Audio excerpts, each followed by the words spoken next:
Le Lévitique, chapitre 4. L'Éternel parla à Moïse et dit : Parle aux enfants d'Israël et dis : Lorsque quelqu'un péchera involontairement contre l'un des commandements de l'Éternel, en faisant des choses qui ne doivent point se faire. Si c'est le sacrificateur ayant reçu l'onction qui a péché et a rendu par là le peuple coupable, il offrira à l'Éternel, pour le péché qu'il a commis, un jeune taureau sans défaut, en sacrifice d'expiation. Il amènera le taureau à l'entrée de la tente d'assignation, devant l'Éternel. Et il posera sa main sur la tête du taureau, qu'il égorgera devant l'Éternel. Le sacrificateur ayant reçu l'onction prendra du sang du taureau et l'apportera dans la tente d'assignation. Il trempera son doigt dans le sang, et il en fera 7 fois l'aspersion devant l'Éternel, en face du voile du sanctuaire. Le sacrificateur mettra du sang sur les cornes de l'autel des parfums odoriférants, qui est devant l'Éternel dans la tente d'assignation. Et il répandra tout le sang du taureau au pied de l'autel des holocaustes, qui est à l'entrée de la tente d'assignation. Il enlèvera toute la graisse du taureau expiatoire, la graisse qui couvre les entrailles et toute celle qui y est attachée, les 2 rognons, et la graisse qui les entoure, qui couvre les flancs, et le grand lobe du foie qu'il détachera près des rognons. Le sacrificateur enlèvera ces parties comme on les enlève du taureau dans le sacrifice d'action de grâce, et il les brûlera sur l'autel des holocaustes. Mais la peau du taureau, toute sa chair, avec sa tête, ses jambes, ses entrailles et ses excréments, le taureau entier, il l'emportera hors du camp, dans un lieu pur où l'on jette les cendres, et il le brûlera au feu sur du bois. C'est sur le tas de cendres qu'il sera brûlé.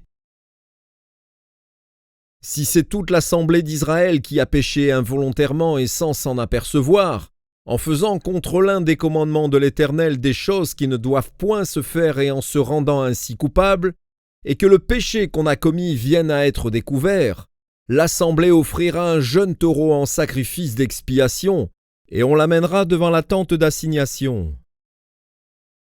Les anciens d'Israël poseront leurs mains sur la tête du taureau devant l'Éternel, et on égorgera le taureau devant l'Éternel. Le sacrificateur ayant reçu l'onction apportera du sang du taureau dans la tente d'assignation.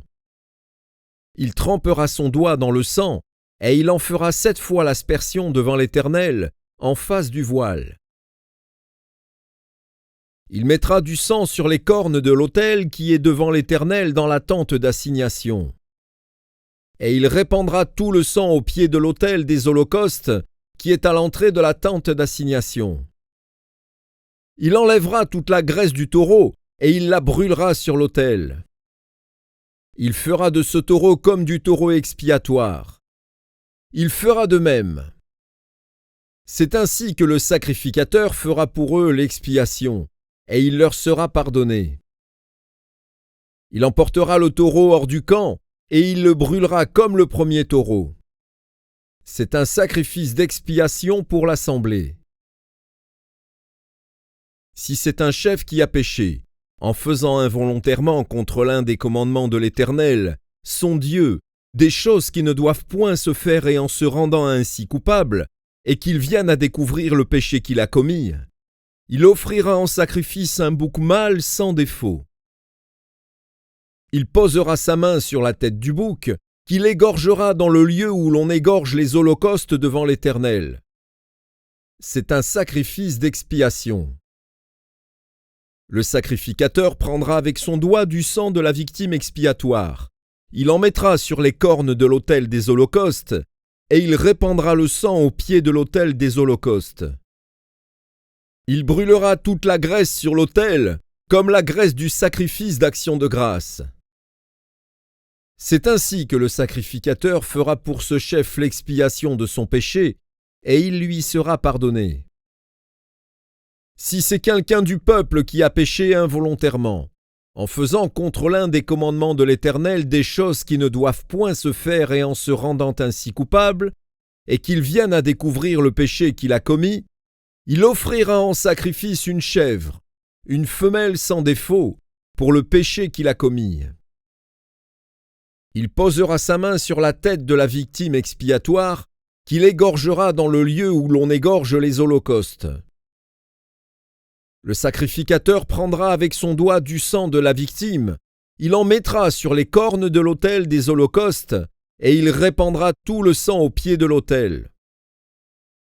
Le sacrificateur ôtera toute la graisse, comme on ôte la graisse du sacrifice d'action de grâce, et il la brûlera sur l'autel, et elle sera d'une agréable odeur à l'Éternel. C'est ainsi que le sacrificateur fera pour cet homme l'expiation, et il lui sera pardonné. S'il offre un agneau en sacrifice d'expiation, il offrira une femelle sans défaut. Il posera sa main sur la tête de la victime, qu'il égorgera en sacrifice d'expiation dans le lieu où l'on égorge les holocaustes. Le sacrificateur prendra avec son doigt du sang de la victime, il en mettra sur les cornes de l'autel des holocaustes, et il répandra tout le sang au pied de l'autel. Le sacrificateur ôtera toute la graisse, comme on ôte la graisse de l'agneau dans le sacrifice d'action de grâce, et il la brûlera sur l'autel, comme un sacrifice consumé par le feu devant l'Éternel. C'est ainsi que le sacrificateur fera pour cet homme l'expiation du péché qu'il a commis, et il lui sera pardonné.